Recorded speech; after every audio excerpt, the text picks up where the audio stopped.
तो बच्चों let's see this question. Statement one हमारे पास क्या है, the quadratic polynomial y equal to A X square plus B x plus C. हमारे पास एक क्वाड्रेटिक पॉलिनोमियल है where A is not equal to zero and A B C belongs to real number set. ठीक है, इस symmetric, ये जो quadratic polynomial है क्या है, सिमेट्रिक है अबाउट द लाइन, कौन सी लाइन से, two A x plus b equal to zero, symmetric है। और सेकंड स्टेटमेंट हमारे पास क्या है कि जो parabola is symmetric about its axis of symmetry. जो पैराबोला होता है हमारे पास वो क्या होता है, सिमेट्रिक होता है about its axis of symmetry. तो ये स्टेटमेंट तो ऑब्वियसली ट्रू है कि जो पैराबोला होता है ना वो ऑलवेज सिमेट्रिक होता है अपने एक्सिस के अराउंड। ठीक है, तो स्टेटमेंट यहाँ से तो हम लिख सकते हैं कि जो स्टेटमेंट टू है इज ट्रू। जो स्टेटमेंट हमारे पास क्या आ गया, टू है, वो ट्रू है। अब स्टेटमेंट फर्स्ट के लिए अगर हम चेक करेंगे तो हमारे पास क्या है, y इक्वल टू हमारे पास क्या दिया है, A x square plus B x plus C आ गया। ठीक है, तो यहाँ पे हम अगर हमने a कॉमन निकाला तो ये क्या बन जाएगा हमारे पास, a यहाँ पे अगर हमने कॉमन निकाल लिया, ठीक है, तो ये हमारे पास बन गया X square plus B by A x plus C by A, ये बन गया। और अब इसको हम अगर यहाँ पे कंप्लीट रीडिंग दी होल स्क्वायर लगा देंगे तो हमारे पास क्या बनेगा, x square plus B by two a whole square minus d upon four a square. ठीक है, जहाँ पे डी जो है हमारे पास डिस्क्रिमिनेंट है, डी हमारे पास क्या होता है डिस्क्रिमिनेंट, और उसकी वैल्यू क्या होती है बी स्क्वायर माइनस फोर ए सी। ठीक है, ये हमारे पास आ जाएगा, ठीक, जो हमने वैल्यू पुट कर दी है यहाँ से। अब लेट कर रहे हैं हम, यहाँ से हम लेट कर लेते हैं।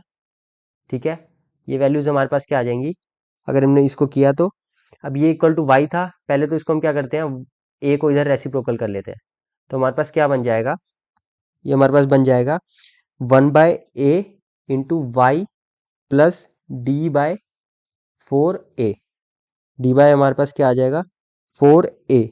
ठीक है, दैट इज इक्वल टू हमारे पास किस चीज के इक्वल हो जाएगा, ये हमारे पास बनेगा x plus B by two a whole square, ये इस चीज़ के इक्वल होगा। अब यहाँ से हम वैल्यू लेट करते हैं।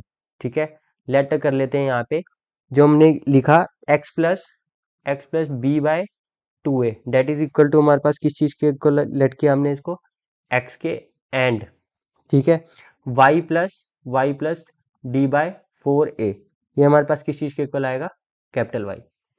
एक्चुअली यहाँ पे जो हमने D by four a square लिखा है ना, यहाँ पे जस्ट क्या है डी बाय फोर ए ही है, इसी की वैल्यू है हमारे पास।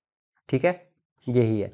ठीक है, यहाँ से हमने एक्स और वाई लेट कर लिया, तो ये हमारे पास जो रिलेशन बनेगा वो किस फॉर्म में चेंज हो जाएगा, रिलेशन हमारे पास बन जाएगा x square equal to one by a y, ये हमारे पास बन जाएगा। अब इक्वेशन ऑफ एक्सिस अगर हम देखेंगे, इक्वेशन ऑफ एक्सिस हमारे पास क्या हो जाएगा, x equal to zero that is, यहाँ जो हमने एक्स लेट किया था x plus B by two a that is equal to हमारे पास किस चीज के इक्वल होगा, जीरो के इक्वल होगा। ठीक है, तो यहाँ से हमारे पास कौन सी लाइन बने, एक्सिस की क्या बनेगी, two A x plus b equal to zero, ये चीज हमारे पास आ गया। तो हम यहाँ देखेंगे हेंस जो वाई स्क्र हमारे पास गिवन था, हेंस जो हमारे पास इक्वेशन थी y equal to A x square plus B x plus c, ठीक है, इस सिमिट्रिक, ये हमारे पास क्या है, सिमिट्रिक है about it's about about the line two A x plus b, ठीक है, इक्वल टू जीरो। तो इससे हमें क्या पता लगा कि जो दोनों स्टेटमेंट्स थी हमारे पास क्या आई हैं, ट्रू आई हैं, बोथ स्टेटमेंट्स। ठीक है, both statements are true, first statement भी और सेकंड भी। एंड स्टेटमेंट जो हमारे पास टू है वो क्या है हमारे पास, करेक्ट एक्सप्लेनेशन है, इस करेक्ट